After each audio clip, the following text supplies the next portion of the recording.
చుంటిని ఇచ్చట మీరు కగల కూటంబులలో కూర్మితో వీడు కగల కూటంబులై పారుచు నింసుటింప వేచి ఉంటిని నీ తట్టు యేసువామిము వేచి ఉంటిని నీ తట్టు యేసువామిము వేచి ఉంటిని నీ తట్టు నన్ను ఉంటిని నీ యొక్క నమ్మక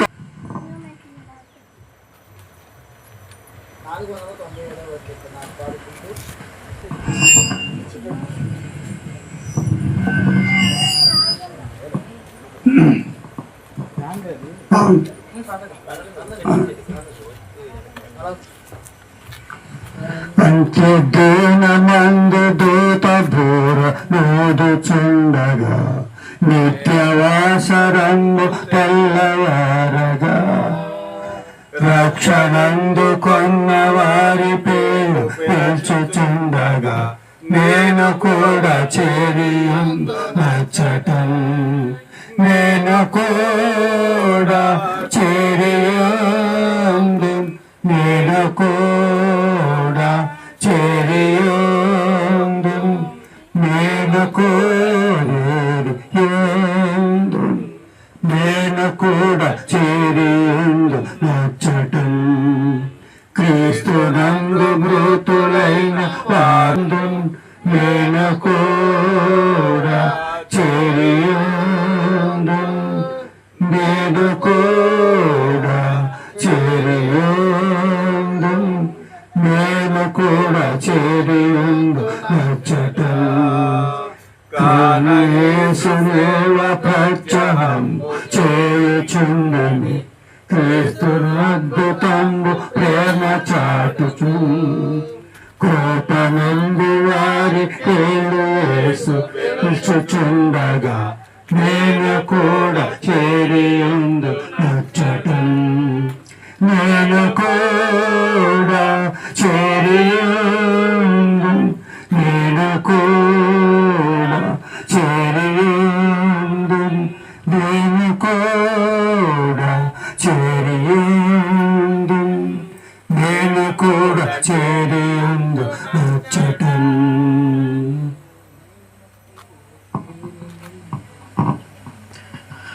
కొత్త ఆరాధన క్రమాన్ని జరిగించుకుందామండి. తండ్రి యొక్కయు కుమారుని యొక్కయు పరిశుద్ధాత్మ యొక్కయు నామమున ఆమేన్. ఈ మాట నాతో చెప్పండి. ప్రభువా మమ్మను కనికరింపుము, క్రీస్తు మమ్మను కనికరింపుము, ప్రభువా మమ్మను కనికరింపుము. మనందరం అపోస్తుల శ్వాస ప్రమాణమును మన విశ్వాస ప్రమాణముగా ఒప్పుకుందాము. భూమి ఆకాశంలో సృజించిన సర్వశక్తి గల తండ్రి అయిన దేవుని నేను నమ్ముచున్నాను. ఆయన యొక్క కుమారుడును మన ప్రభు అయిన యేసు క్రీస్తును నమ్ముచున్నాను.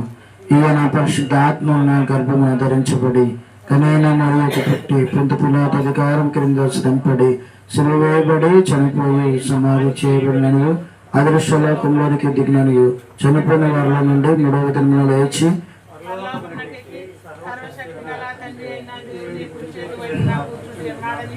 సజీవులకును మృతులకును తీర్పు చేయటకు అక్కడి నుండి వచ్చిన నేను నమ్ముచున్నాను. పరిశుద్ధ ఆత్మను నమ్ముచున్నాను. పరిశుద్ధ క్రైస్తవ సహవాసమును పాప క్షమాపణలు శరీర పునరుద్ధానమును నిత్య జీవమును ఉన్నాయని నమ్ముచూ ఉన్నాను. ఆమేన్. దశలోనికి రాసినటువంటి మొదటి పత్రిక 4వ అధ్యాయము 13వ వచనం నుండి చివరి వరకు ఎవరైనా వచ్చి చదవలసిందిగా ప్రేమతో మనం చేస్తున్నాను. దశలోనికి రాసినటువంటి మొదటి పత్రిక 4వ అధ్యాయము 13వ వచనము నుండి చివరి వరకు. మొదటి దశలోనికి రాసినటువంటి పత్రిక 4వ అధ్యాయము 13వ వచనము నుండి 18వ వచనం చివరి వరకు ఎవరైనా వచ్చి చదవలసిందిగా.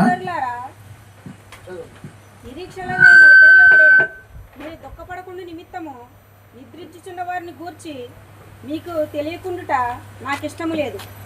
యేసు మృతి పొంది తిరిగి లేచినని మనము నమ్మిన ఎడల అదే ప్రకారము యేసునందు నిద్రించిన వారిని దేవుడు ఆయనతో కూడా వెంటబట్టుకొని వచ్చును. మేము ప్రభువు మాటను బట్టి మీతో చెప్పున్నదేమనగా, ప్రభువు రాకడ వరకు సజీవులమై నిలిచియుండు మనము నిద్రించు వారి కంటే ముందుగా ఆయన సన్నిధిని చేరము. ఆర్భటముతోనూ ప్రధాన దూత శబ్దముతోనూ దేవుని బోరతోనూ పరలోకము నుండి ప్రభువు దిగువచ్చును. క్రీస్తునందుండి మృతులైన వారు మొదట లేతురు.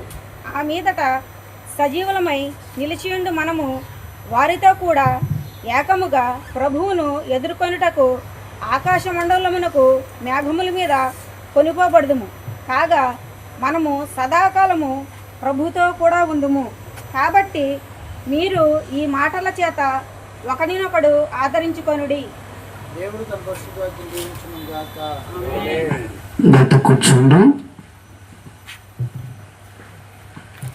క్రీస్తు ప్రేమైన వాళ్ళరా, మన ప్రభువును ప్రియరక్షకుడైన యేసు క్రీస్తు ఘనమైన నామములో ఈ కూడికను ఏర్పాటు చేసిన కుటుంబ సభ్యులకు, ప్రయోజన సంఘ బిడ్డలందరికీ కూడా నా హృదయపూర్వకమైన వందనాలు తెలియజేస్తున్నాను. ఈ సమయంలో దేవుని యొక్క వాక్యాన్ని మనం ధ్యానించుకుంటామండి. దాటి ఎవరో అటు తిరగవద్దు, ఆలోచనగా ఉండద్దు. దేవుని యొక్క వాక్యాన్ని వినాలని ప్రాంతాన్ని వినలా చేస్తున్నాను.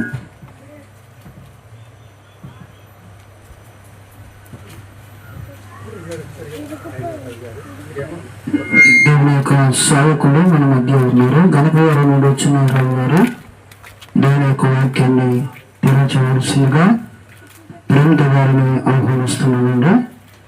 సమయంలో దృష్టిలో పెట్టుకుని దేవుని యొక్క వాక్యాన్ని తెలియచేయవలసిందిగా ప్రాంతంలో చేస్తున్నాం.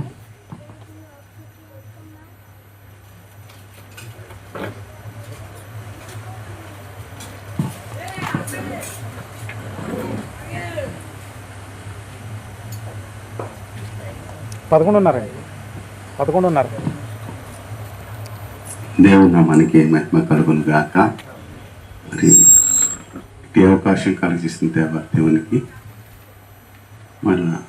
మరి ఈ సమయాన్ని దయచేసినటువంటి మరి రోజున గురువులు, అభిషక్తులు, మరి దైవజనులకు, అలాగే కూడినటువంటి వేదికలకు ఇచ్చినటువంటి దేవ సేవకులు సిఆర్ గారికి అలాగే హృదయపూర్వకంగా తెలియజేస్తున్నాను.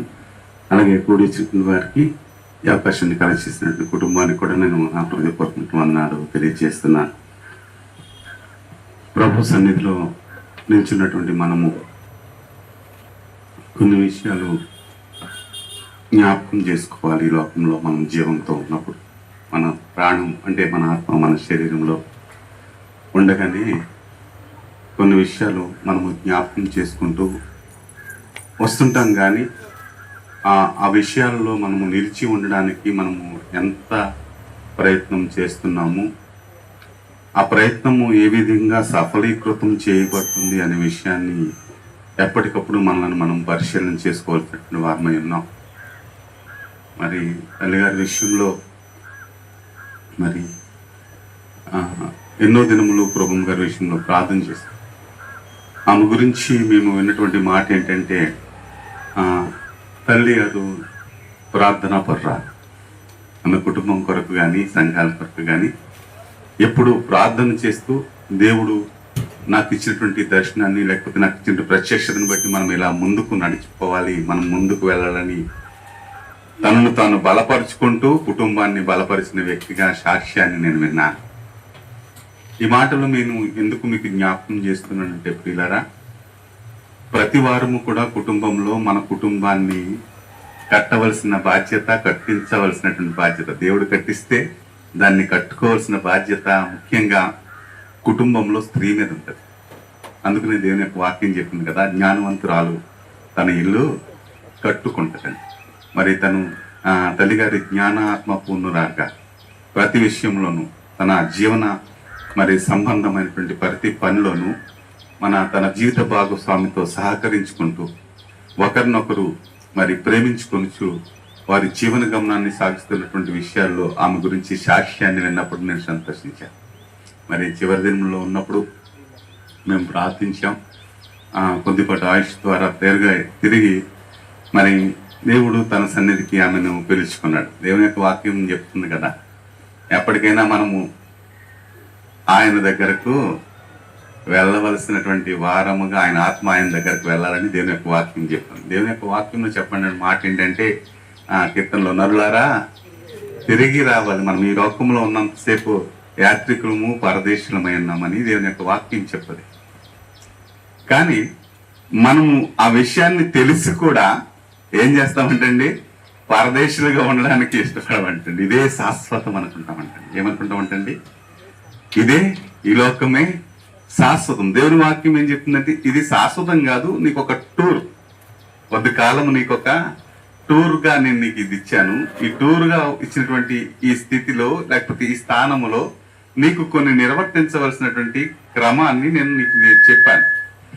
ఆ క్రమాన్ని పాటిస్తూ ఎవరైతే దేవుని సన్నిధిలో దేవుని మాటకు లోబడి దేవునికి విధేయత చూపుతూ దేవుని యొక్క ధర్మశాస్త్రాన్ని అనుసరించి నడుచుకోవడానికి ప్రయత్నం చేస్తుంటారో వారికి నేను సహకారిగా నేను ముందుకు తీసుకుని వెళ్తానని దేవుని యొక్క వాక్యం చెప్తుంది. చాలా మందికి మరి విస్తరించి మాట్లాడవలసినటువంటి సమయం కాదు, కానీ కొన్ని పరిస్థితులను నేను వివరించి ముందుకు వెళ్తాను. చాలా మందికి ఉన్నటువంటి అపోహ ఏంటంటే, ఇప్పుడు మనం చనిపోతే నరకానికి వెళ్తామా పరలోకానికి వెళ్తామా అనేటటువంటి పరిస్థితి. అవునంటారా? చనిపోతే నరకానికి వెళ్తామా పరలోకానికి వెళ్తామా అని. ఒకప్పుడు దేవుని మరి వాక్య ప్రకారంగా ఉన్నటువంటి ధర్మశాస్త్ర సంబంధంగా ఉన్నటువంటి పరిస్థితుల్లో పురాతన కాలంగా మనకున్నటువంటి మన పితరులు చనిపోయినప్పుడు వారికి ఇవ్వాల్సినటువంటి స్థానము అంటే వారు పరిశుద్ధులుగా దేవుని ఆజ్ఞకు అనుసరించి నడుచుకుని లోబడి వారు జీవితాన్ని అంటే వారి శరీరాన్ని విడిచినటువంటి పరిస్థితుల్లో వారి ఆత్మ కొనుకోబడినప్పుడు వారు ఉండడానికి ఒక స్థానాన్ని, ఒక స్థితిని దేవుడు ఒక ప్లేస్ ను, ఒక రెస్ట్ రూమ్ ను అక్కడ ఏర్పాటు చేశాడు. అదే మనము యాక్చువల్ గా మనము మన బైబిల్లో చెప్పుకున్నటువంటి పరదైసు అంటాం. ఏమంటామండి? పరదైసు అంటాం. చాలా బుక్స్ లో రాయబడినటువంటి విషయాలు మరి చదివినప్పుడు ఆ విషయాల గురించి రాయబడినప్పుడు ఆ భక్తుల విషయాల్లో వారిని నెమ్మది పరచడానికి ఉంచబడినటువంటి రెస్ట్ రూమ్.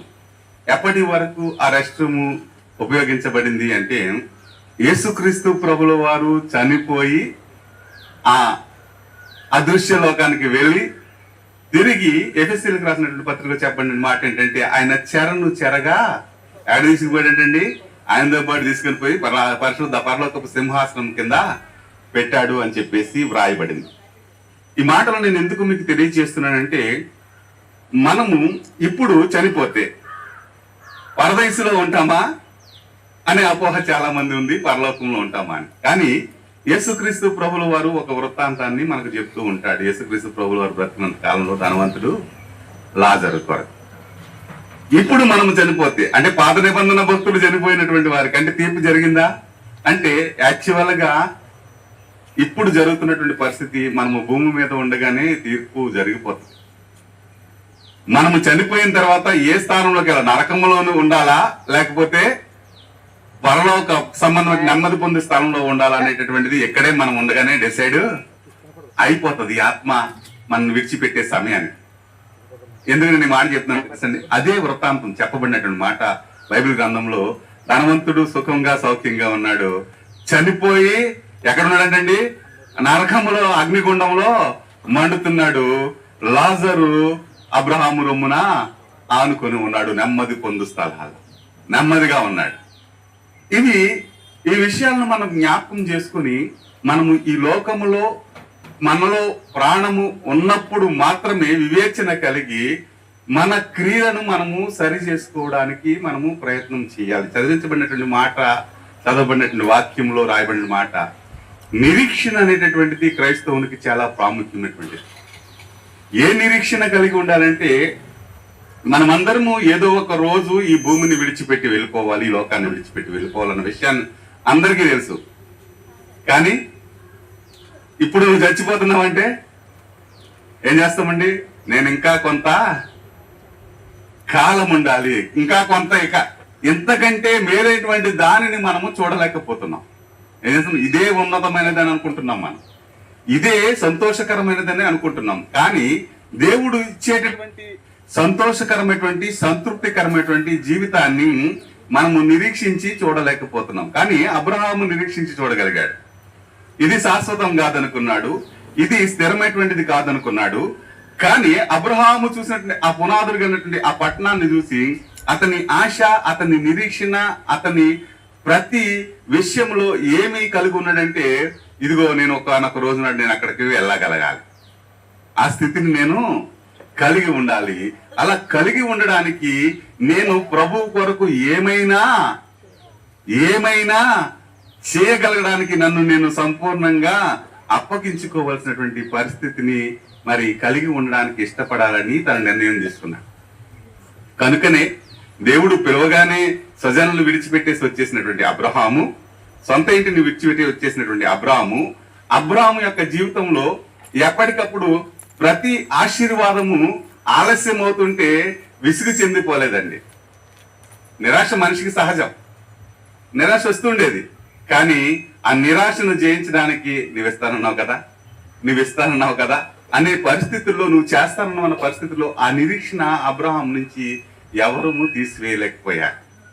25 సంవత్సరాలు తనకిచ్చిన వాగ్దానం నెరవేర్చబడకపోతే ఈ లోపల ఒక పొరపాటు ఆల్రెడీ జరిగింది. భార్య మాట విని జరిగినటువంటి పరిస్థితిని మరి తప్పించుకుని వెళ్ళినటువంటి అబ్రహాము ఈ రోజు మనము ఏంటంటే మనకు విరోధంగా తిరుగుతున్నటువంటి ఆ ఇష్మాయిల్ సంతానాన్ని సంపాదించుకోగలుగుతాం. ఎందుకు అంటే ఆ విషయంలో లోకములో ఉన్నటువంటి దాని కొరకు నమ్మి ఏం చేసినట్టండి, సరే భార్య చెప్పినట్టుగా తన ఆశను నెరవేర్చుకున్నట్టుగా వెళ్ళిపోయాడు. సౌందర్యానికి లోబడినటువంటి పరిస్థితి. కానీ తర్వాత కాలంలో దేవుడు చెప్పినటువంటి మాట విషయంలో అబ్రహామును పరీక్షించేటప్పటికి అబ్రహాము యొక్క జీవితంలో జరిగినటువంటి పరిస్థితి ఏంటంటే, ఆ 25 సంవత్సరాల కాలంలో దేవుడు చెప్పిన ప్రతి మాటను అబ్రహాం నమ్ముతూ వచ్చాడు.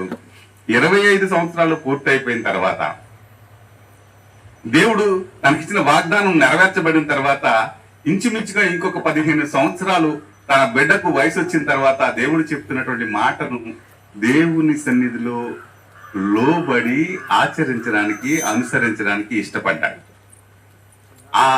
ఆ క్రమము జరిగిన తర్వాత దేవుని దగ్గర చెప్పబడినటువంటి మాట ఏంటంటే, ఇప్పుడు నీవు దేవుడికి భయపడతావని నేను నమ్ముతున్నానంట దేవుడు నామానికి మహిమ కలుగుతాయి. సాకును బలిచ్చేయమంటే సంతోషంగా తీసుకుని వెళ్తాడు అని నేను సంతోషంగా తీసుకెళ్తానని ఎందుకంటున్నానంటే, యాక్చువల్ గా దేవుడు అప్పటి వరకు దేవుడు ఇచ్చేదాని వరకు చూశాడు. ఇప్పుడు దేవుడికి ఇచ్చే స్థితి అబ్రహాం దగ్గరికి వచ్చింది. ఏమొచ్చిందండి? అప్పటి వరకు దేవుడు ఇచ్చేదాని కోసం మనం చూస్తుంటాం, కానీ మనము దేవునికి ఇవ్వవలసినది ఇవ్వం.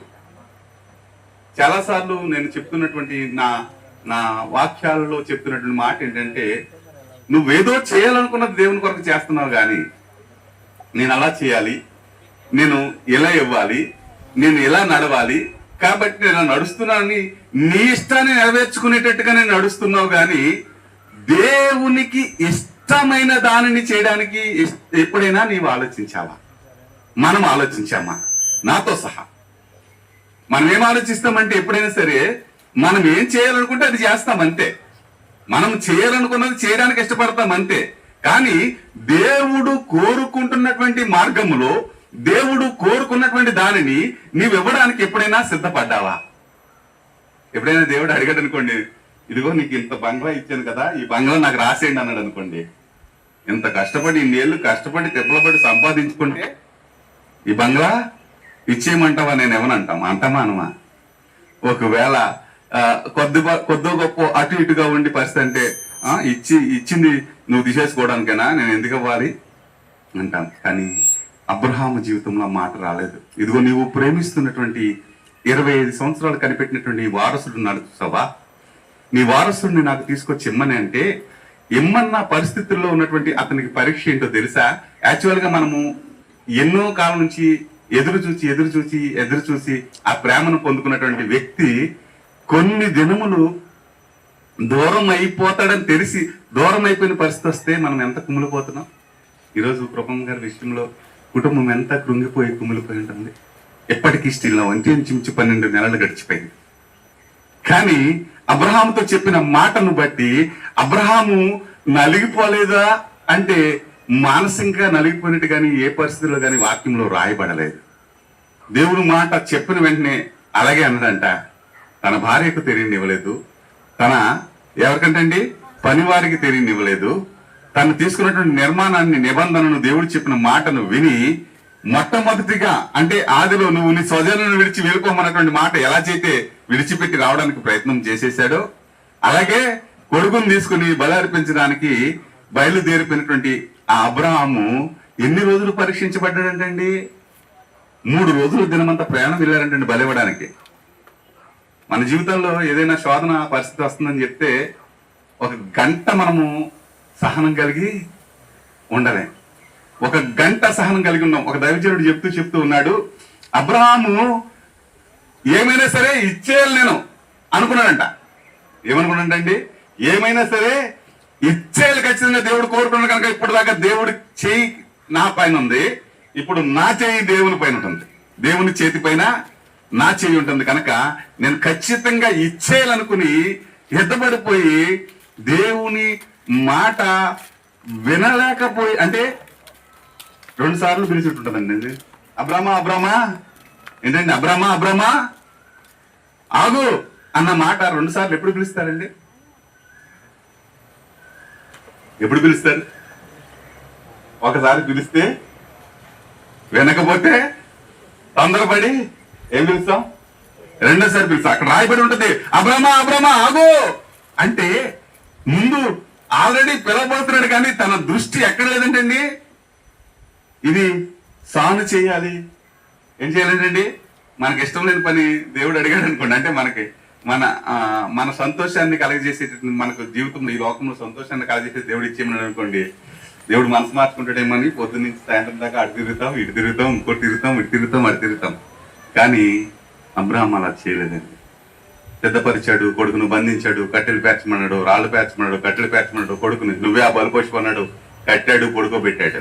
పడుకోబెట్టి ఎంత తొందరగా ఇచ్చేద్దామని చెప్పేసి కత్తెత్తేస్తాడు. కానీ మొదటిసారి దేవుని మాట, ఆ దేవుని దూత మాట స్వరము కూడా వినలేనటువంటి ఆ నిశ్చేతలోనికి అబ్రాహాం వచ్చేసాడు. రెండోసారి ఏం చేస్తావు నువ్వు ఆగు అన్న పరిస్థితికి వచ్చాక దేవుని మాట వినబడి దేవుని దూతలే ఆపి యాక్చువల్గా, ఎందుకంటే ఎత్తుని కది దిగిపోతున్నప్పుడు ఆపడం అంటే మరణం అవుతుందా? ఆల్రెడీ ఒక పశువును వధించాలంటే శక్తి కొలది నరికితేనే కానీ తలా ముండేం వేరావు. అంత శక్తితో పైకెత్తి కిందకి దించుతున్నప్పుడు ఆగుతుంటారా? కానీ దేవుని దూతలే ఆపి ఇప్పుడు తనకు మార్గ వేరట. కానీ ఈ రోజు చెప్పబడుతున్నమాట మనకు ఒక నిరీక్షణ కావాలి. ఎందుకంటే ఇచ్చిన దేవుడు మనను ఒక సమృద్ధికరమైన స్థితిలో ఉంచుతాడు. నారు పోసినటువంటి వాడు నీరు పోయకుండా ఉంటాడు సామెత మాత్రం చెప్తాం, కానీ నిరీక్షణ మాత్రం ఉంచం.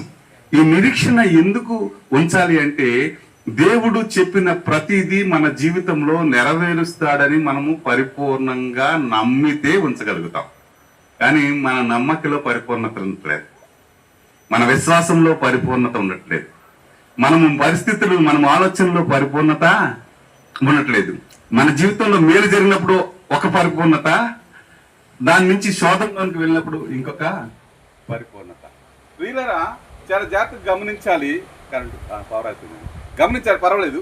దేవుని సన్నిధిలో ఉన్నటువంటి మనము నేర్చుకోవాల్సినటువంటి విషయం ఏంటంటే, ఇక్కడ చదవబడినటువంటి వాక్య భాగంలో నిరీక్షణ కలిగినటువంటి వారుగా ఉండాలి. నిరీక్షణ ఎవరికి ఉండదంటండి? ఎవరికి నిరీక్షణ ఉండదంటండి? ఇది జరగదు అనే వారికి నిరీక్షణ ఉండదండి. ఏంటండి, ఇది జరగదు, నేను ఏమైనా సరే నేను ఇంకెళ్ళలేను అనుకునే వారికి నిరీక్షణ ఉండదండి. నిరీక్షణ ఎవరికి ఉంటుందంటండి? ఇది ఖచ్చితంగా నా జీవితంలో నేను చూడగలుగుతానని వాడికి మాత్రమే నిరీక్షణ ఉంటుందంట. ప్రియులారా, దేవుని యొక్క వాక్యం చెప్తున్నటువంటి మాట, దేవుని సన్నిధిలో చదవబడినటువంటి మాట మీకు తెలియచేయడానికి దేవుడు చెప్తున్నటువంటి మాట, పరిశుద్ధాత్మ దేవుడు చెప్తున్నటువంటి మాట, మనము దుఃఖపడు వారిగా ఉండకూడదు. ఎందుకంటే ఒక రోజు మనము ఆమెను చూడబోతున్నాం. దేవుని నామానికి మహిమ కలుగును గాక. అప్పుడు వస్తుందంటండి. ఇప్పుడు తీసుకెళ్ళాడు. ఇప్పుడు చనిపోయినటువంటి వారందరూ ఎక్కడ ఉంటారంటే దేవుని సముఖంలో ఉంటున్నారు.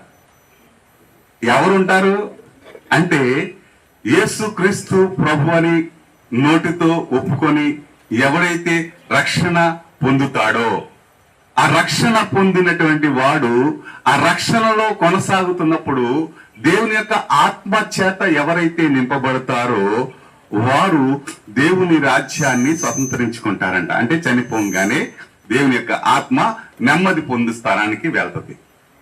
నీకు ఒక పరిస్థితి వచ్చింది. అలా కాకుండా నిరీక్షణ లేకుండా నేను బాప్తిసం పొందేసుకున్నానులే, అయిపోయింది, పరలోకానికి వెళ్ళిపోయినలే అనుకుంటే కనుక నేను పరలోకానికి వెళ్ళాం, నెమ్మది పొందు స్థానంలో ఉందాం. బాప్తిస్మం ఒక్కటే చివరి పరిస్థితి కాదు, బాప్తిస్మం ఒక్కటే చివరి క్రియ కాదు. బాప్తిస్మం పొందిన ప్రతి ఒక్కడు కూడా ఆత్మలో నింపబడి నడుచుకోవడానికి, నీవు కనిపెట్టి దానిని అనుసరించడానికి ఇష్టపడేటటువంటి స్థితిలో ఉండగలగాలి. అలా ఉండడానికి మన పితరులు వేసినటువంటి మార్గముగా ఉన్నటువంటిదే ఈరోజు జ్ఞాపకార్థ కూడిక. అంటే ఏదో పరిస్థితి కదండి, సువార్త కూడిక. ఆమె పేరు చెప్పి ఈరోజు కుటుంబ సభ్యులు సొంత మందికి సువార్తను అందించడానికి ప్రేరేపింపబడినటువంటి ఒక ప్రణాళిక. కాబట్టి మనము నిరీక్షణ కలిగి ఉందాం. మనము కూడా ఇప్పటి వరకు ఒకవేళ లోకంలో ఉంటే, లోకంలో ఉన్నటువంటి దాన్ని విడిచిపెట్టి, లోక సంబంధమైనటువంటి స్థితిని, ఆశను విడిచిపెట్టి, ఆత్మ సంబంధమైనటువంటి నిరీక్షణను కలిగి ఉండడానికి, ప్రభు చెప్పిన మార్గంలో నడుచుకోవడానికి, ఒకవేళ ఇదిగో ఇప్పుడు నేను చనిపోతే నేను వెళ్ళి నేను నా బంధువుని, నా స్నేహితుడిని చూడగలగను అనేటటువంటి నిరీక్షణ కలగజేసే విధంగా మనము ఉండాలి. మన తర్వాతి తరానికి మనము దానిని అందించాలి. అటువంటి రక్షణలో మనము స్థిరపరచుకోవడానికి, సిద్ధపాటు కలిగి ఉండడానికి ప్రయత్నము చేయాలని ప్రభు నామాన్ని బట్టి తెలియజేస్తున్నాను. అట్టి కృపలో మనము నిలిచి ఉండడానికి మనకు ఒక ఆదరణకర్త ఉన్నాడు, ఆయనే పరిశుద్ధాత్మ దేవుడు. ఆ పరిశుద్ధాత్మ దేవుని ద్వారా మనందరము సంధింపబడి నడిపింపబడి వారిగా రక్షణలోనికి వచ్చినట్టుగా ప్రభువును ఒప్పుకొని ప్రభు కార్యాలు నెరవేర్చడానికి తీర్మానం తీసుకొస్తే గనక ఒకనొక రోజు నిశ్చయంగా మనం కూడా నెమ్మది పొందు స్థానంలో ఉంటాం. అట్టి కార్యం మన జీవితంలో కూడా దేవుడు చేస్తాడు. ఈ కొద్ది మాటలు దేవుడు మన ఇంట్లో దీవించి ఆశీర్వదించిన గాక. ఈ అవకాశం ఇచ్చినటువంటి మన కుటుంబ సభ్యులకు, అధ్యక్షుల వారికి హృదయపూర్వక వందనాలు చెల్లిస్తున్నాను. మరి ఆలస్యం ఏమనుకోదు. మంచిది. ఇక్కడ వరకు ఇంతవరకు చక్కటి మాటలు తెలియజేసిన దైవ సేవకుడు రావు గారికి ప్రభుపేట హృదయపూర్వకమైన వందనాలు తెలియజేస్తున్నాను. క్రైస్తవులకు ఒక నిరీక్షణ అనేది ఉన్నది. ఏంటి నిరీక్షణ? యేసుక్రీస్తు ప్రభు వారు మరలా వచ్చి నన్ను తీసుకుని వెళ్తాడు. ఆయన చనిపోయి తిరిగి లేచినట్లుగానే ఆయన యందు విశ్వాసం ఉంచిన వారు తిరిగి లేపబడతాడని నిరీక్షణకు ఉదాహరణగా అబ్రహాము తన కుమారుడైన ఇస్సాకును బలి అర్పించినప్పుడు ఆ నిరీక్షణను కనపరిచి ఏ విధంగానైనా ఇస్సాకును బలిగా అర్పించాలని ఒక నిరీక్షణకు గురి కలిగి ఉన్నాడు. ఆ విధంగా మనం కూడా ఆయన రాకడ కొరకు నిరీక్షణ కలిగి ఉండాలని చక్కగా తెలియజేశారు. అందరి బట్టి వందనాలు తెలియజేస్తాను. అలాగే మన మధ్యలో దేవుని యొక్క సేవకుడు సూర్యరాజు వారు కూడా కొద్ది నిమిషం దేవుని వాక్యాన్ని తెలియజేయవలసిందిగా ప్రాంతంలో చేస్తున్నాం. దేవునికి స్తోత్రం. దైవజనులకు వందనాలు. అలాగే నన్ను ఆహ్వానించినటువంటి కుటుంబ సభ్యులకు, కూడి వచ్చినటువంటి మీకు అందరికి కూడా ప్రభు నామంలో వందనాలు తెలియజేస్తున్నాం. దేవుడు మనల్ని అందరినీ ప్రేమించి ఈ యొక్క మధ్యాహ్న కాల సమయంలో ఈ యొక్క దేవుని యొక్క మాటలు వినడానికి దేవుడిచ్చినటువంటి మహాభాగ్యాన్ని బట్టి మనం ఎంతగానో దేవుణ్ణి స్తుతించవలసినటువంటి వారమై ఉన్నాం. మన మానవ జీవితంలో కొన్ని సందర్భాల్లో మాత్రమే దేవుని వాక్యాన్ని వినగలుగుతాం. గృహప్రవేశమైనప్పుడు, పెళ్లి, ఇలాగా వారు ఈ లోకాన్ని విడిచిపెట్టి వెళ్ళినప్పుడు కుటుంబ ఆదరణ కొరకు సేవకులుగా కానీ విశ్వాసులుగా కానీ వచ్చి కొద్ది నిమిషాలు దేవుని వాక్యాన్ని పంచుకునే గొప్ప ధన్యతను దేవుడు దయచేశాడు. క్రైస్తవ జీవితంలో నిరీక్షణ అనేటువంటిది చాలా ఉన్నతమైనటువంటిది. కనుక అబ్రహాము నిరీక్షణకు ఆధారం లేనప్పుడు నిరీక్షణ కలిగి నమ్మాడు. కొరింథీయులకు రాసినటువంటి మొదటి పత్రిక 13వ అధ్యాయము 13వ వచనంలో ఒక మాట ఉంది: విశ్వాసము, నిరీక్షణ, ప్రేమ. ఈ మూడు కూడా క్రైస్తవ భక్తి జీవితంలో ప్రాముఖ్యమైనటువంటివి. విశ్వాసం ఉండాలి, ప్రేమ ఉండాలి, అదే విధంగా నిరీక్షణ కూడా ఉండాలి. ఈ మూడు కూడా సమమైనటువంటి పాల్లో ఉండాలి. ఒక్కొక్కసారి మన జీవితంలో ప్రతికూలమైనటువంటి పరిస్థితులు ఎదురగినప్పుడు మనం చాలా నిరాశ చెందుతాం, నిరుత్సాహపడతాం. కానీ అటువంటి పరిస్థితిలో మనం నిరీక్షణ కలిగి ఉండాలి. అబ్రహాము గురించి ఒక మాట ఉంది, అబ్రహాము దేవుని నమ్మెను, అది అతనికి నీతిగా ఎంచబడింది.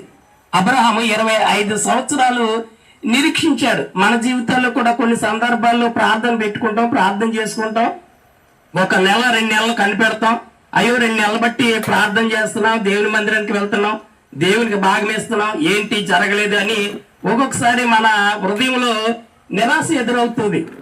కానీ అటువంటి పరిస్థితులు మనం నిరాశ చెందేటువంటి వారముగా మనం ఉండకూడదు. క్రైస్తవ జీవితానికి నిరీక్షణ ఎంతో ఉన్నతమైనటువంటిది కనుక మనం నిరీక్షణ కలిగి యోబు గ్రంథంలో ఒక మాట ఉంది, 28వ అధ్యాయము 28వ వచనంలో నరుడు ఎలాగుండాలనేటువంటిది దేవుడు తన వాక్యంలో సెలవిస్తూ ఉన్నాడు.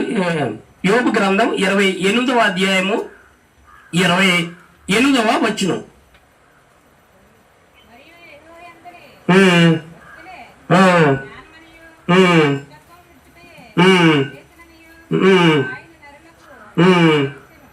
చూడండి, దేవుని యందు భయభక్తులు కలిగి ఉండాలి. రెండవది దుష్టత్వం విడిచితేనే వివేకమని నరులకు ఆయన సెలవిస్తూ ఉన్నాడు.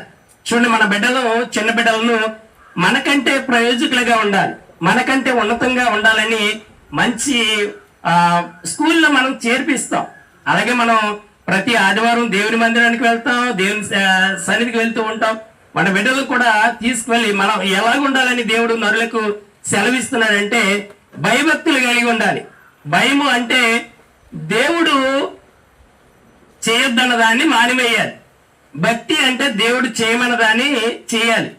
రెండవది దుష్టత్వాన్ని, చెడుగును మనం విడిచిపెట్టే వారికి ఉండాలి. చాలా మంది మందిరానికి వెళ్తారు, బాప్తిసం తీసుకుంటారు, కానీ చెడుగును విడిచిపెట్టడానికి ఇష్టపడరు.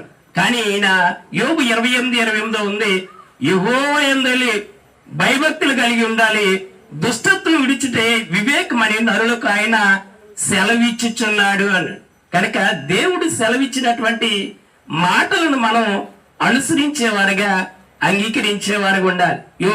ఎబ్రీ పత్రికలో ఒక ఆయన ఉంది, ఆనోకు కొనుపు బడక మునుపు దేవునికి ఇష్టడుగా ఉన్నాడు. అలాగే మనం కూడా ఈ భూమి మీద ఉన్నాం కనుక ప్రభు పిలుపు వచ్చే లోపులు దేవునికి మనం ఇష్టలుగా ఉండాలి, ప్రియమైనటువంటి వారిగా మనం ఉండాలి. కనుక ఆనోకు కొనుక్కోబడక మునుపు దేవునికి ఇష్టడై ఉండని సాక్ష్యం పొందాడు. మనము కూడా దేవుడు మనల్ని ప్రేమించాడు. 2000 సంవత్సరాల క్రితం ఆయన పరలోక మహిమను విడిచిపెట్టుకుని నరుడు ఈ లోకానికి వచ్చి ఆయన మనకు అందరి కొరకు శిలువలో, కలవరి శిలువలో ప్రాణం పెట్టి ఆయన చిందించినటువంటి అమూల్యమైనటువంటి, నిర్దోషమైనటువంటి, నిష్కలంకమైనటువంటి రక్తం ద్వారా మనందరినీ ఆయన కొనుక్కున్నాడు. కనుక మనం ఆయనకు ఇష్టలుగా, ప్రియమైనటువంటి వారంగా ఉండాలి. కనుక కృపమ్మ గారు ఈ లోకాన్ని విడిచిపెట్టి కనుక సంవత్సరం అయింది. కనుక వారి బిడ్డలకు, వారు శారీరకంగా మన మధ్య లేరు. కనుక అయినప్పటికీ సేవకులం వచ్చినా, విశ్వాసులు వచ్చినా కొద్దిసేపు ఉంటాం మీటింగ్లో, మరలా ఎవరికి వాళ్ళే వెళ్ళిపోతాం. కానీ దేవుని వాక్యం నిత్యమైనటువంటిది. అందుకే పేతురుపత్రికలో సర్వ శరీరులు గడ్డిని పోలిన వారు అందమంతియు గడ్డి పువ్వు వలె ఉండును, గడ్డి ఎండును దాని పువ్వు వారును, కానీ దేవుని వాక్యము నిరంతరము కూడా నిలుచును. అందుకే తెస్సలోనిక పత్రికలో ఈ మాటల చేత ఒకరినొకడు ఆదరించుకుంటుంది. దేవుని మాటలు జీవం కలిగినటువంటివి, దేవుని మాటలు శక్తి కలిగినటువంటివి. గనుక మనం సేవకులుగా మేము వచ్చినా, విశ్వాసులుగా మీరు వచ్చిన కొద్ది గంటలు మాత్రమే ఈ కుటుంబం సభ్యులతో ఉండి మనం వెళ్ళిపోతాం. కానీ దేవుని వాక్యం స్థిరమైనది, నిత్యమైనది, జీవం గలది. కనుక ఆ వాక్యం ద్వారా బిడ్డలు, కుటుంబం కనుక వారు ఆదరించబడాలి. అందుకనే యెషయా గ్రంథంలో ఒకటి తల్లి వారిని ఆదరించినట్లు నేను మిమ్మల్ని ఆదరించినాను. తల్లి చాలా ఆదరిస్తుంది. తన ఆకలి అన్ని కూడా మరిచి బిడ్డల కోసం, భర్త కోసం చాలా ప్రయాసపడుతుంది. కనుక వారు కుటుంబానికి లేనటువంటి లోటును మనం ఎవరు తీర్చలేము. కనుక మనం కూడా ఒక రోజు ఈ లోకాన్ని విడిచిపెట్టి వెళ్ళిపోవాలి. కనుక వారు వెళ్ళినటువంటి మార్గంలోనే మనం కూడా ఒక రోజు ఇంచుమించులో మనం వెళ్ళిపోతాం. కనుక మరణం అందరినీ సమానం చేస్తుంది. మరణాన్ని ఎవరు కూడా ఇక్కడే ఉంటామని బంధించడానికి లేదు. కనుక మరణం ఎప్పుడు వస్తుందో మనకు తెలియదు. కానీ మరణం వచ్చేలోపు మనం ప్రభువుకి ఇష్టలుగా ఉండి ఆయనను యందు నిద్రిస్తే అది గొప్ప భాగ్యం. కొంతసేపు కనబడి అంతలోని మాయమయ్యే ఆవిరి వంటిదిరా ఈ జీవితం. లోకాన్న కాదేది శాశ్వతం. కొంతసేపు కనబడి అంతలోని మాయమయ్యే ఆవిరి వంటిదిరా ఈ జీవితం. లోకాన్న కాదేది శాశ్వతం.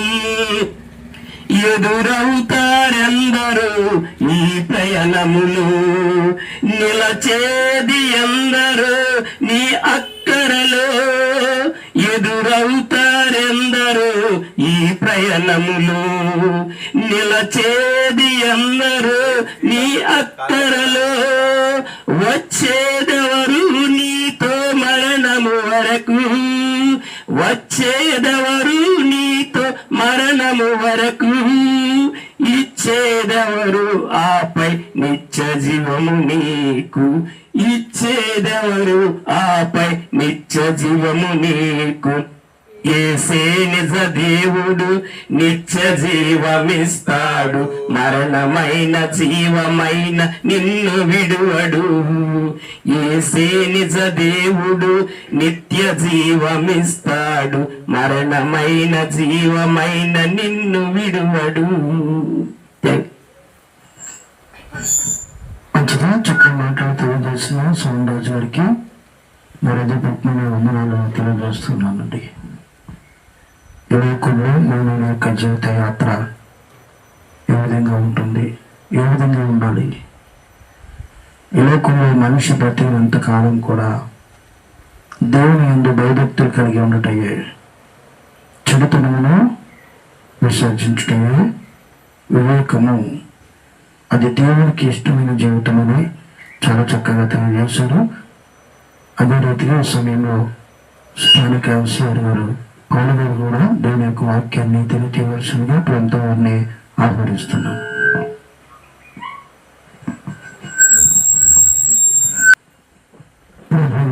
వచ్చిన మీ అందరికీ కూడా నా హృదయపూర్వకన్నాను.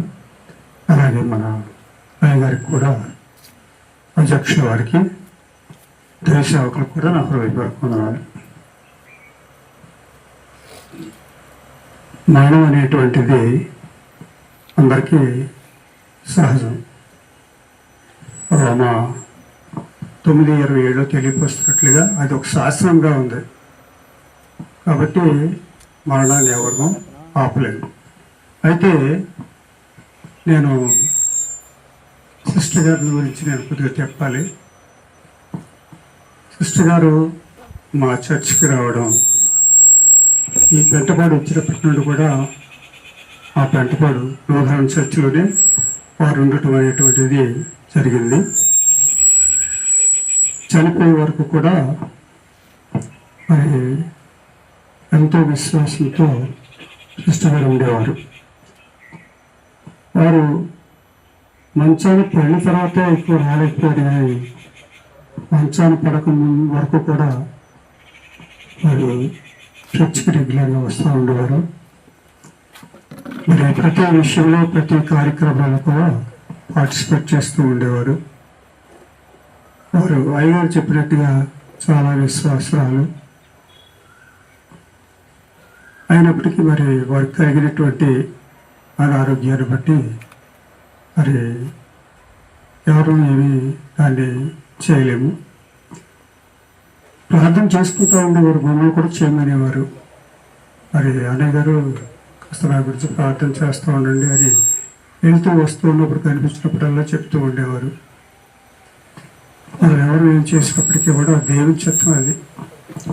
మరి ఈ లోకంలో వారు ఉండాల్సిన సమయం అయిన తర్వాత తప్పనిసరిగా మనుషులను వంటికి మార్చున్నాను, వారిలో తిరిగి రండి అని ఆయన మాట సాగించినట్లుగా అర్చల్లి గారు వెళ్ళిపోయారు. వారందరూ బట్టి సంవత్సర కాలం ఇప్పటికీ గడిచింది. ఈ కుటుంబంలో ప్రతి ఒక్కరూ ఆవిడ ఏడలో చాలా మరి ప్రేమాభిమానాలు, భయభక్తులు, గౌరవం అనేటువంటివి ఆ సిస్టర్ గారి వల్ల కలిగి ఉన్నారు. మరి ఎంతో నాకు తెలుసు.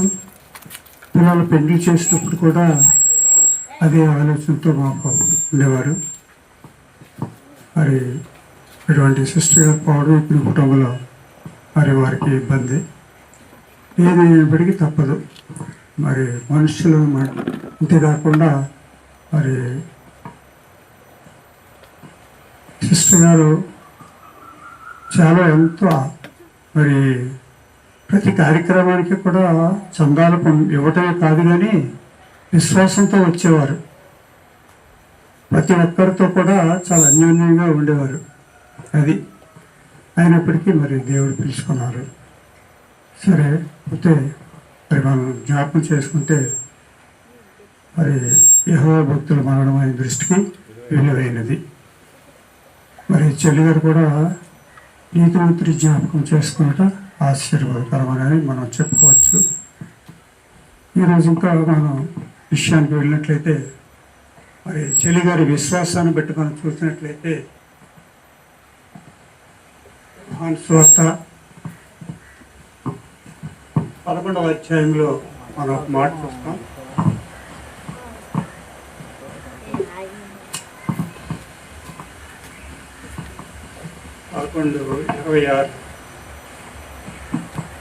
బ్రతికిన యందు విశ్వాసం ఉంచు ప్రతి వాడును ఎన్నటికి చనిపోడు అనేటువంటిది. మరి ఆయన ఆ విశ్వాసాన్ని బట్టి బ్రతికిన యందు విశ్వాసం ఉంచు ప్రతి వాడును ఎన్నటికి చనిపోడు అంటే ఈ మాటను బట్టి మనం చూసినట్లయితే మరి మరణం అనేటువంటిది భౌతిక మరణం, అలాగే శారీరక మరణం, రెండు మరణాలు మనకి ఇక్కడ మరి వాక్యాన్ని బట్టి కనిపిస్తూ ఉన్నాయి. శారీరక మరణం అంటే మరి ఈ యొక్క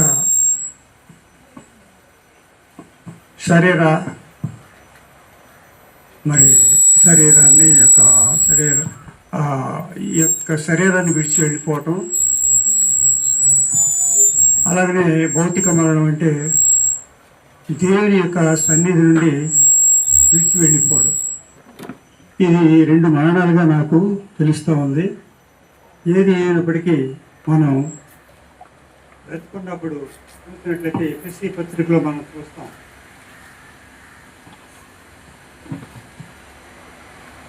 ఎఫెసీ పత్రిక 2వ అధ్యాయంలో మనం చూసినట్లయితే మీ అపరాధముల చేతను పాపముల చేతను మీరు చచ్చిన వారై ఉండగా ఆయన మిమ్మల్ని క్రీస్తుతో కూడా బ్రతికించును అనేటువంటి మాట మనం చూస్తూ ఉంటాం.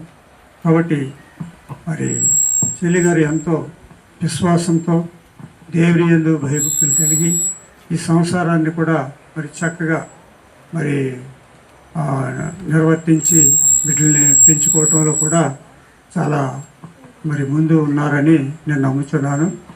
కాబట్టి అటువంటి చెల్లిని మరి వీరు కోల్పోయి ఎంతో చింతిస్తూ ఉన్నారు. మరి అందుని బట్టి వారికి వారి కుటుంబంలో ప్రతి ఒక్కరికి కూడా మరి రామారావు గారికి అలాగే వారు కలిగిన కుమారులకు కుమార్తెలకు కూడా వారికి ఆదరణ, శాంతి, సమాధానం కలగాలని మరి నేను కోరుకుంటూ ఇచ్చిన ఈ చిన్న సమయాన్ని బట్టి వందనాలు చెల్లిస్తూ ముగిస్తాను. వందనాలు.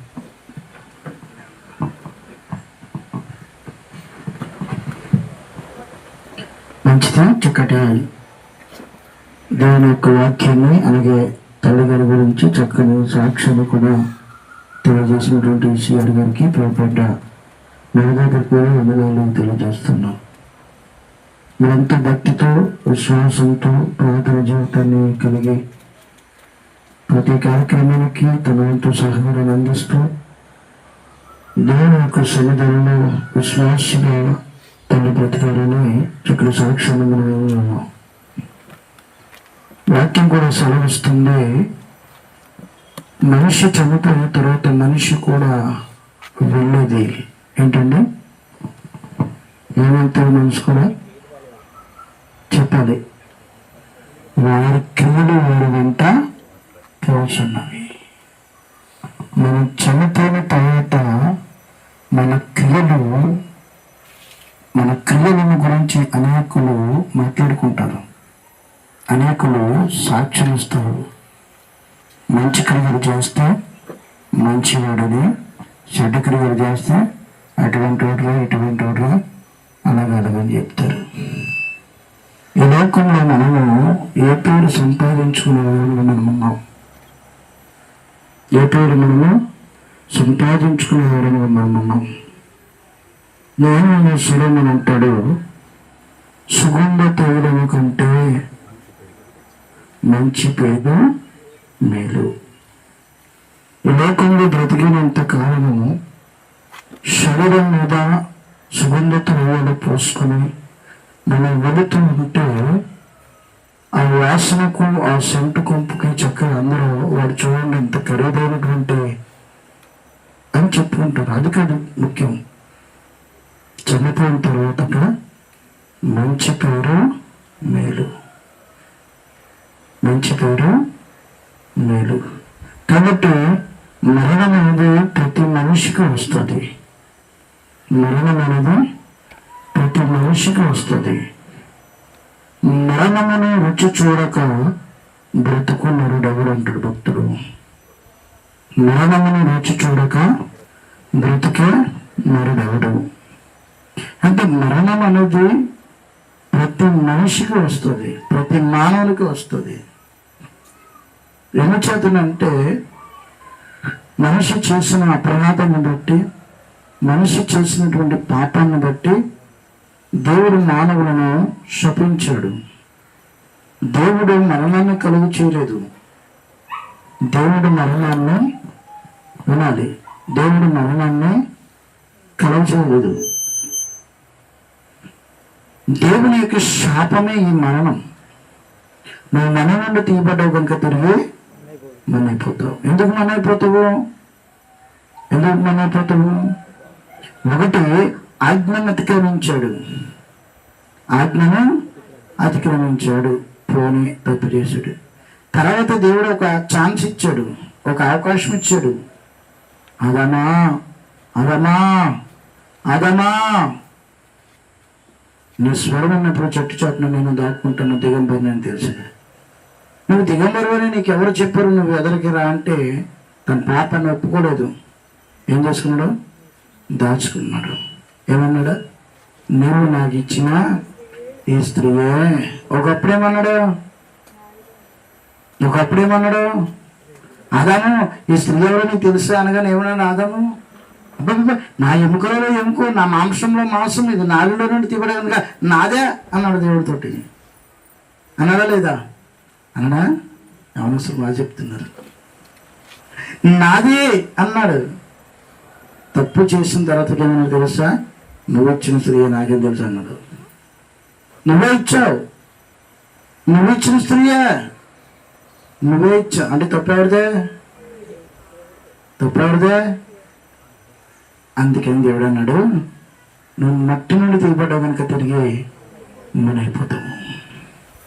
ఆ శాప ఫలము నేటి వరకు కూడా ఉంది. ఆ శాపము నుండి విడుదల చేయటం కోసం, ఆ శాపము నుండి విడిపించడం కొరకు, ఆ శాపము నుండి మన మీద నుండి తొలగించడం కొరకు మరణ శాసనమును రాసిన వాడే ఈ లోకంలో పుట్టాడు. నా కొరకు కలువరి శిలువలో చనిపోయాడు. 3వ దినంలో మృత్యుంజయుడు తిరిగి లేచాడు. మరణ శాస్త్రము వ్రాసిన వాని మరణం ఆవశ్యకం. వాడు మరణిస్తేనే తప్ప అది చల్లదు. ఆ శాస్త్రాన్ని వ్రాసిన వాడు చనిపోవాలి కనుక యేసుక్రీస్తు ప్రభు వారి నరావతారుడుగా ఈ లోకానికి దిగి వచ్చి కలువరి శిలువలో నీ కొరకు నా కొరకు తన ప్రాణాన్ని అర్పించి 3వ జన్మలో మృత్యుంజయుడు తిరిగి లేచాడు. అనగా పాపముల చేతను, అపరాధముల చేతను చచ్చిన వారమైన ఉండగా మన స్థానంలో యేసుక్రీస్తు ప్రభు వారు చనిపోయారు. కాబట్టి శారీరక మరణం అనేది మనిషికి శాపంగా రాయబడింది. నువ్వు మన్న నుండి తీయబడ్డావు కనుక తిరిగి మన్నైపోతావు, శరీర మరణం. రెండవది ఆత్మ సంబంధమైన మరణం. రెండవది ఏంటండి? ఆత్మ సంబంధమైన మరణం అనగా పాపముల చేతను అపరాధముల చేతను మరణం. బ్రతికి ఉన్నదన్న పేరు మాత్రం నీకు ఉన్నది కానీ నీవు మృతుడవే. బ్రతికి ఉన్నావన్న పేరు మాత్రం నీకున్నది కానీ నీవు మృతుడవే. నువ్వు బ్రతికి ఉన్నావన్న పేరు మాత్రం నీకు ఉంది, నీవు జీవిస్తున్నానన్న పేరు మాత్రం నీకు ఉన్నది, కానీ దేవుని దృష్టిలో నువ్వు చనిపోయిన వాడితో సమానం అంటున్నాడు దేవుడు. అంటే ఏదో ఒక పాపం, ఏదో ఒక శాపం, ఏదో ఒక దరిద్రత, ఏదో ఒక చేదైన వేరు నీలో ఉంటే మనుషుల దృష్టిలో బతుకున్నవాడే, కానీ దేవుని దృష్టిలో చనిపోయినటువంటి వాడితో సమానము. జీవించుచున్నవన్న పేరు మాత్రమే నీకు ఉన్నది కానీ నువ్వు మృతుడివి.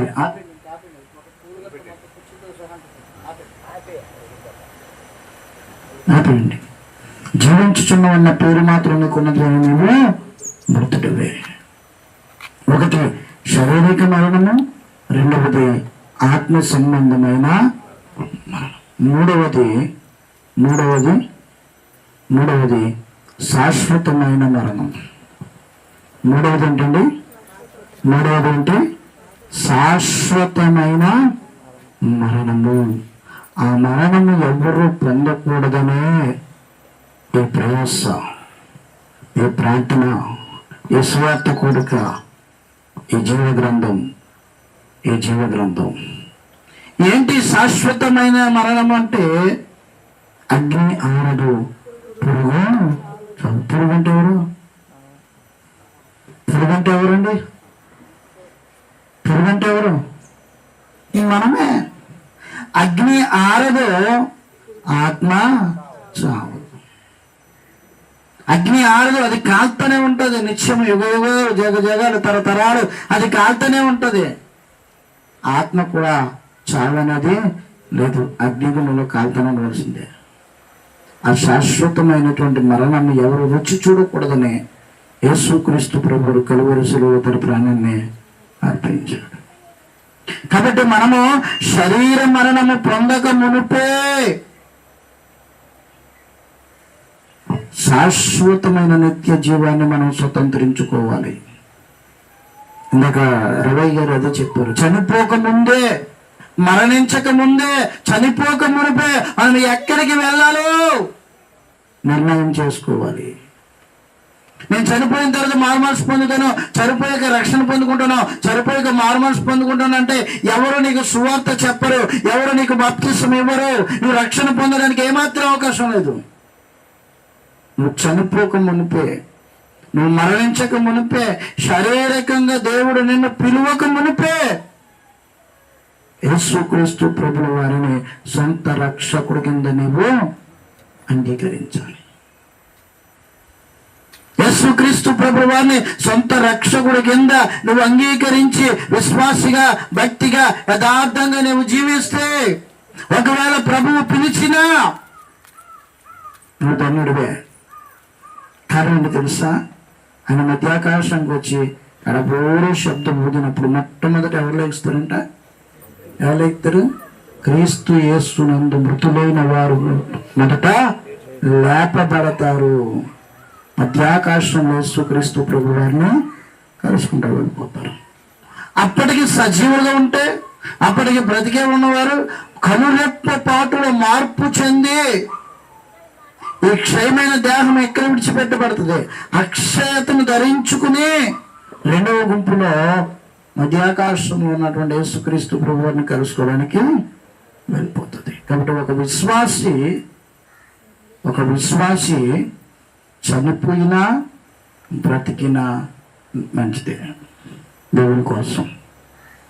చనిపోతే బ్రతికిన వారి కంటే ముందు యేసుప్రభుని కలుసుకుంటావు, బ్రతికి ఉంటే వారి తర్వాత యేసుప్రభుని కలుసుకుంటావు. కాబట్టి యొక్క మధ్యాహ్న కాల సమయం ముందు మనం ఏ పరిస్థితిలో ఉన్నాం, ఎక్కడ మనం ఉన్నామో, శారీరక మరణం అనేది అందరికీ తథ్యం. అది ఏదో రోజున ఒక్క రోజున వస్తుంది. మరణమును రుచి చూడక బ్రతుకున్నాడు ఎవరు కూడా నేనే లేడు. శారీరకమైన మరణం ఏదో ఒక రోజున తప్పదు. కానీ ఆత్మ సంబంధముగా నీవు ఒకవేళ చనిపోతే, ఆత్మ సంబంధంగా నువ్వు ఒకవేళ చనిపోతే బ్రతకడానికి అవకాశం ఉన్నది, బ్రతకడానికి అవకాశం ఉన్నది. అతిక్రమములను దాచిపెట్టువాడు వర్తిల్లుడు, వాటిని ఒప్పుకొని విడిచిపెట్టినవాడు కనికరం పొందుకుంటాడు.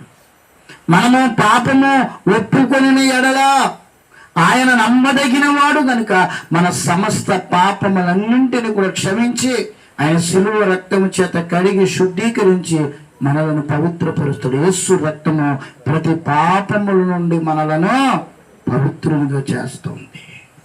ఆత్మ సంబంధంగా చనిపోయినటువంటి ప్రతి మానవుడు యేసుక్రీస్తు శిలువ రక్తము చేత మరల తిరిగి బ్రతికింపబడతాడు. అదే నూతన జన్మ అనుభవం అంటే అదే నూతన జన్మ అనుభవం. అలా నూతన జన్మ అనుభవాన్ని ఎవరైతే పొందుకుంటారో, క్రీస్తులో మరలా ఎవరైతే జీవిస్తారో వారికి ఆయన సిద్ధపరుస్తూ ఉన్నాడు పరలోక పట్టణము. నా తండ్రి ఇంట అనేక నివాసములు కలవు, నేను వెళ్ళి మీకు స్థలము సిద్ధపరుస్తాను. ఈ లోకం అశాశ్వతమైనది, ఈ లోకం శాశ్వతమైనది కానీ కాదు, శాశ్వతమైనది దేవుని యొక్క రాజ్యము. ఆ రాజ్యము మనం ఉండాలి అని అంటే ఈ లోక యాత్రను ముగించక మునిపే యేసుక్రీస్తుని సొంత రక్షకుడి కింద మనము అంగీకరించేవారము. బ్రతుకు శాశ్వతము కాదు, గాన బ్రతికించి చూడు, గాన బ్రతికి ఉండు కాలముననే క్రీస్తుని కొలువండి. బట్టుకోను నాదు చేయి మట్టి పాడు కాక మునిపే ఏమో కంబు తోడవద్దు. నా చేయి పట్టుకో యేసయ్యా, నా చేయి పట్టుకో. మట్టి పాలు కాక మునిపే పట్టుకో. మట్టి అయిపోతుంది పట్టుకుంటే అవకాశం. మట్టి పాలు కాక మునిపే నా చెయ్య పట్టుకోమని భక్తులు తెలియజేస్తాను. కాబట్టి మధ్యాహ్న కాల సమయంలో మనం ఏ పరిస్థితుల్లో ఉన్నాము? ఆత్మ సంబంధంగా చనిపోయిన వారమా, లేక ఆత్మ సంబంధంగా జీవించుతున్న వారమా? శాశ్వతమైన మరణానికి వెళ్ళే వారంగా ఉన్నామా, శాశ్వతమైన నిత్య జీవంలోనికి వెళ్ళే వారంగా మనం ఉన్నాం? ఒకసారి ఆలోచన చేసుకోండి. దయచేసి లేచి నిలబడండి. దేవుడి మాట మనకు దీవించి ఫలింప చేయను గాక. అందరూ ఆలోచన నిలబడదాం.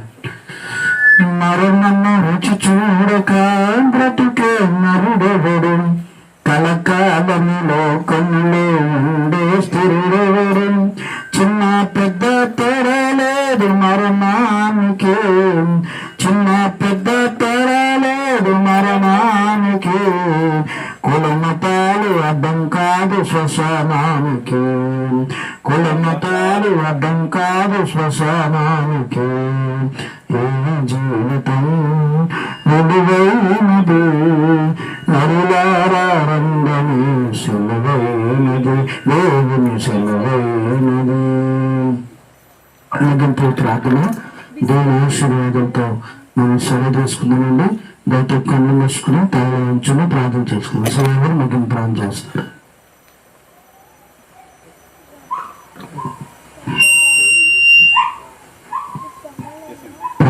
మహాపరిశుద్ధుడు, నా బలమైన తండ్రి, నా పరిశుద్ధ నామానికి వందనములు స్తుతులు స్తోత్రాలు చెల్లిస్తున్నాను ప్రభువా. నేడు నిరంతరము ఏకరీతిగా ఉన్నవాడా నీ కొందనాలు చెల్లిస్తున్నాను ప్రభువా. అలా మధ్యాహ్న కాల సమయంలో తల్లి కృపంగా నేను జ్ఞాపకం చేసుకోవడానికి ప్రభువా, మీరు నాకు ఇచ్చిన కృపను బట్టి, ప్రేమ బట్టి, సమయం బట్టి, అవకాశం బట్టి, వాతావరణం బట్టి నీ కొందనాలు స్తుతులు స్తోత్రాలు చెల్లిస్తున్నాను ప్రభువా. ఆ తల్లిని మీరు పిలుచుకున్నారు, నీ పిలుపు అందుకుని తల్లిని సన్నిధిగా చేరి ఉంది ప్రభువా. అలా విధమైనటువంటి తన యొక్క భర్త రామారావు గారిని బట్టి, వారి బిడ్డలను బట్టి, మన రక్షణ అందరిని బట్టి ఈ సంఘంలో ప్రార్థిస్తున్నాను తండ్రి. అలా నీ ఆదరణ దయచేయమని ప్రార్థిస్తున్నాను ప్రభువా. నీ ఆధారకుని దయచేయమని ప్రార్థిస్తున్నాను తండ్రి. ఒకరి తల్లి వారిని ఆదరించినట్లుగా నేను మిమ్మల్ని ఆదరిస్తున్నాను వాగ్దానం చేస్తావు ప్రభువా. వాగ్దానం చేసిన దేవుడు, నమ్మదగిన దేవుడు కనుక తండ్రి. బిడ్డలను కుటుంబాన్ని, భర్తను అలా మీరు ఆదరించి ఓదార్చి మీరు ఒక్క నీళ్ళు భద్రపరచండి. నిరీక్షణ కలిగి బిడ్డలు జీవించినట్లుగా నా తండ్రి నీ కృప, నీ కాపుదల, నీ భద్రతగా అవసరమని ప్రార్థిస్తున్నాను ప్రభా. నా తమ్ముడు సేవకులందరిని బట్టి ఈ సమయంలో ప్రార్థిస్తున్నాను ప్రభా. దీవించి ఆశీర్వించి నీ కృపలో భద్రపరచండి. బలమైన పాత్రగా వాడుకుందని ప్రార్థిస్తున్నాను. కూడా వచ్చిన నేను సంఘాన్ని బట్టి, విశ్వాసులను బట్టి, రక్త సంబంధికులను బట్టి, బంధువులను బట్టి, ఆత్మీయులను బట్టి, స్నేహితులను బట్టి, అయ్యా ప్రతి ఒక్కరిని బట్టి ఈ సన్నిధానంలో ప్రార్థిస్తున్నాను ప్రభా. దీవించి ఆశీర్వించండి తండ్రి. నీ దగ్గర మీదలో భద్రపరచమని ప్రార్థిస్తున్నాను ప్రభా. అయ్యా శాశ్వతమైన మరణము ఎవరు పొందకూడదని నా తండ్రి నువ్వు కలువరుసలో నీ ప్రాణం అర్పించావు ప్రభా. అయ్యా మా ప్రార్థన చేతను పాపముల చేతను చచ్చిన వారమే ఉండగా మా కొరకు నా తండ్రి ప్రాణం పెట్టిన దేవుడు ఉన్న ప్రభా. మనందరినీ ప్రభు ఆత్మానుసారంగా మరలా జన్మింప చేయమని ప్రార్థిస్తున్నాను ప్రభు. నూతన జన్మ అనుభవాన్ని దయచేయండి ప్రభు. తద్వారా మీరు ఆఖరి వరకు ప్రతి ఒక్కరిని సిద్ధపరచండి. మీరు ఆఖరి ఎత్తబడే గుంపులో ఉండి నీ నిత్య మహిమలో ప్రతి ఒక్కరు ప్రభా ఎత్తబడే గుంపులో ఉండి మీరు ఆఖరిలో ప్రభా నీ యొక్క రాజ్యం స్వతంత్రించుకున్నాగున ప్రతి ఒక్కరికి నీ కృప దయచేయండి. మా ప్రభుని ప్రియరక్షకుని యేసుక్రీస్తు నామమున పేరిట ప్రార్థించి బ్రతిమలాడి వేడుకొనుచున్నాను పరమ తండ్రి. ఆమేన్.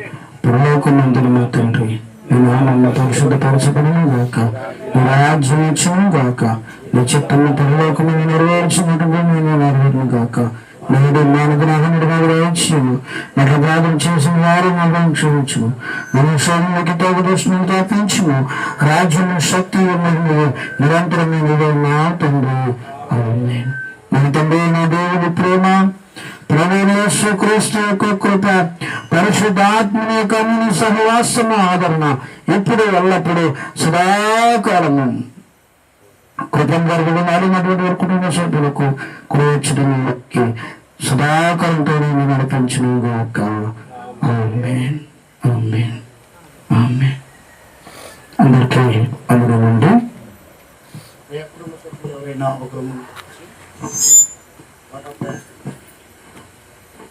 అన్న కోసం కూర్చోండి.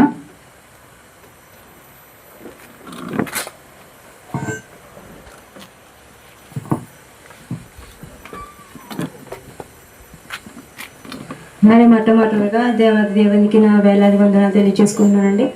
వచ్చిన సేవకులందరికీ నా వందనాలండి. మరి మా బంధువులు అందరికీ నా పేరు పేరున వందనాలు తెలియజేసుకుంటూ మరి వాక్యం చెప్పారు. అవును, నిజమే. మరి ఒకరి పెళ్లి వాడిని ఆదరించినట్లు నేను వాడిని ఆదరిస్తానంటున్నా. ఈ లోకంలో ఆదరణ అది కొంతకాలమే, కానీ దేవుని ఆదరణే మనకి శాశ్వతమైంది. ఆ ఆదరణ మా దేవుడు మాకు ఇచ్చాడని మేము సంపూర్తిగా నమ్ముచున్నాము. ఎందుకంటే మా తల్లి ఎప్పుడో ఒక మాట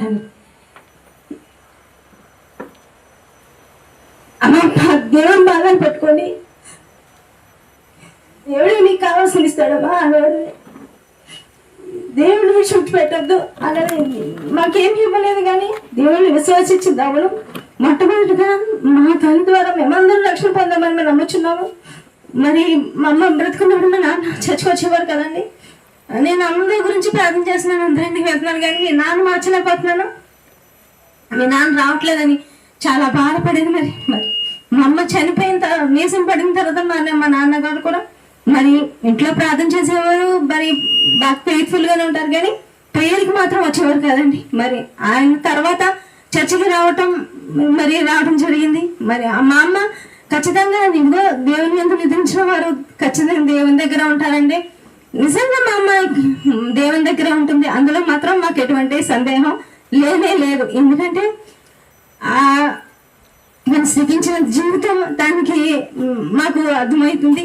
నిజమే, ఎన్నో ఆదరణ దేవుడు అమ్మకం తల్లి ఆదరిస్తాను మాకు వచ్చినప్పుడు అలాగా అనిపించినప్పుడు మా అమ్మ ఇంకా 2 రోజుల్లో చనిపోతున్నానుగా మా చిన్ననికి ఒక కళ వచ్చిందంటండి. అది ఏంటంటే మరి మా అమ్మ మంచం మీద ఉండేవారు, మేము చుట్టూరు కూర్చుని ప్రే చేసుకున్నప్పుడైనా చుట్టూరు మేము ఉండేవాళ్ళం. మా అమ్మ మాత్రం ప్రే చేసినప్పుడు మనం మాత్రం మీద కూర్చున్నది. ఒకసారి ఏమొచ్చిందంటే మేము చుట్టూరు పడుకున్నామంట. మా అమ్మ లేరు, ఒక ఆయన వస్తుంటే తెల్లటి బట్టలు వేసుకుని మా చిన్నయ్య తన చేతికి ఉన్నది ఒక బంధంలా ఉన్నదంట, దాన్ని పట్టుకుని చూపిస్తున్నారంటే ఎలాగని ఒక ఇబ్బందిగా ఉంటే పట్టుకుని చూపిస్తుంటే ఆయన వచ్చి దాన్ని ఇలా తీసి ఇలా పడేసారంట. అప్పుడు ఆయన వచ్చి ఆయన మంచం మీద పడుకున్నారంట, మా అమ్మ లేదు అక్కడ. తర్వాత మా అమ్మ చనిపోయిన రాత్రి మేము ప్రే చేసినండి. నా పొద్దున చనిపోయింది, అన్న అయిపోయిన కార్యక్రమాలు. ఆ సాయంత్రం కూడా మేము మానేయకూడదు, ఎప్పుడు కుటుంబ ప్రార్థన. మా చిన్ననాటి నుంచి నాకు చిన్నప్పుడు ఒకసారి బాగోలేకపోతే అప్పుడు అనుకుంది, నేను ఎప్పుడు కుటుంబ ప్రార్థన చేసుకుంటాను దేవా నా బిడ్డలతో అనుకున్నది. మేము అందుకని అనుకున్నాం, ఈ రోజు మానేయకూడదు. దేవుడు ఏదైనా చనిపోయినా సరే అది మన మంచికే. మనం మా ప్రేయర్ మానేయకూడదు. నేను రాత్రి ప్రేయర్ చేసుకుంటే మా అన్నయ్య అన్నాడు, ఇదిగో నాకు చూపించిన కళలో లాగానే ఉంది, మంచం ఖాళీగా ఉంది. ఇప్పుడు కూడా మంచం ఖాళీగానే ఉంది. ఎప్పుడు మా అమ్మ మంచం మీద ఉండేది. ఈ రోజు ఏమైంది, మంచం ఖాళీగా ఉంది. చుట్టూరు మేము అందరం ఉన్నప్పుడు దేవుడు ఏం చేశాడండి, మా అమ్మ లేదు కానీ తనే మాకు ఆదరణగా ఉంది అన్నాడు. అందుకనే మేము ఈ రోజు జీవించగలుగుతుందంటే మమ్మీ ఎప్పుడు మేము విడిచిపెట్టి ఎప్పుడు ఉండలేదండి. చాలా తక్కువ రోజులు మేము అబ్బాయి విడిచిపెట్టున్నాం. ఏ హాస్టల్కి వెళ్ళలేదు, ఏ చుట్టాల దగ్గరికి వెళ్ళలేదు. సెలవులు వచ్చినప్పుడు కూడా మా నాన్నగారు ఎక్కడికి పంపించేవారు కాదు. మా అమ్మని విడిచిపెట్టి నేను ఎప్పుడు మా అమ్మ పక్కనే ఉండేదాన్ని. అనేది ఎంత వయసు వచ్చిన నాన్నగానే పడుకుంటాను. నేను మా అమ్మ పక్కనే పడుకునేదాన్ని. పెళ్ళి తర్వాత నుంచి మంచిగా మానేశాను. వచ్చినప్పుడు కూడా మా అమ్మగారు పడుకుంటాను. అమ్మా నేను అక్కడ ఎంత ఉన్నా నాకు ఇక్కడ రాగానే ప్రశాంతంగా నిద్రపడుతుందమ్మా. నాకు ఎక్కడ ఉండేదాన్ని అంత నిద్ర వచ్చేస్తుంది. అక్కడ ఎంతసేపు నేను అక్కడ నిద్ర రాలేదండి. మరి అటువంటి మా అమ్మ లేని రోజునేమో తలుచుకుంటే ఎంతైనా బాధగానే ఉంటుంది.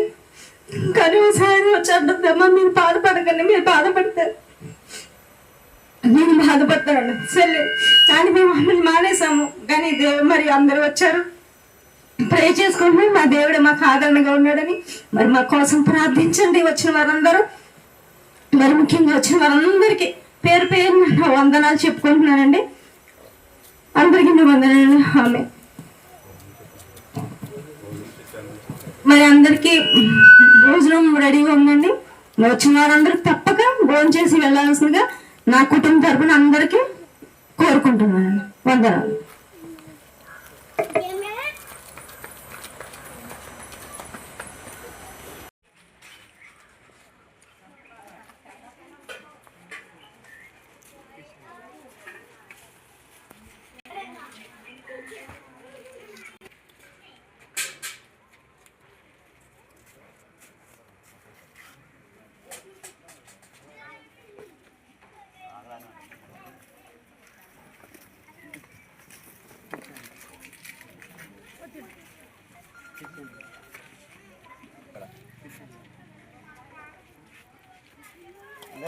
నీళ్ళు అసలు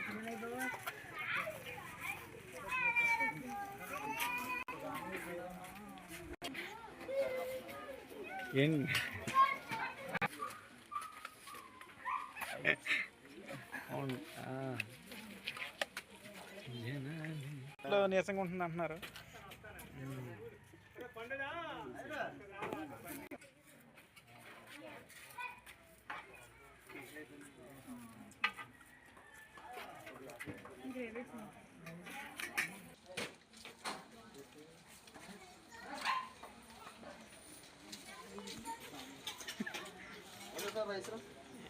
బాబు ఇటు చూడు.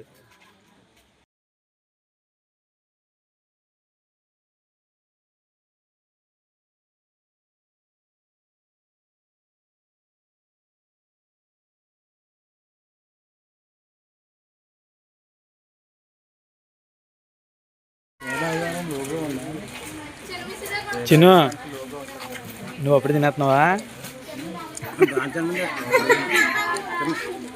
తిను.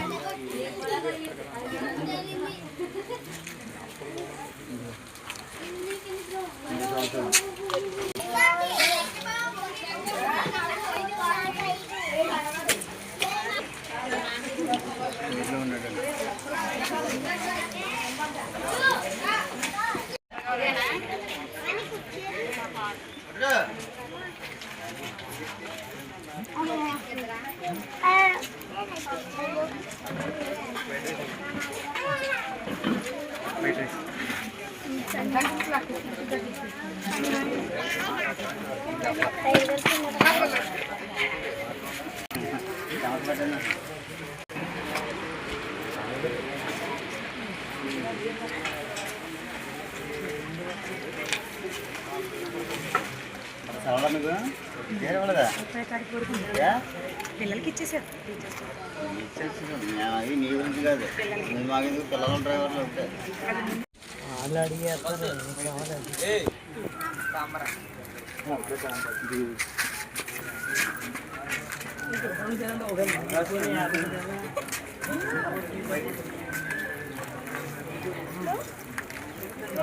ఏసమ్మా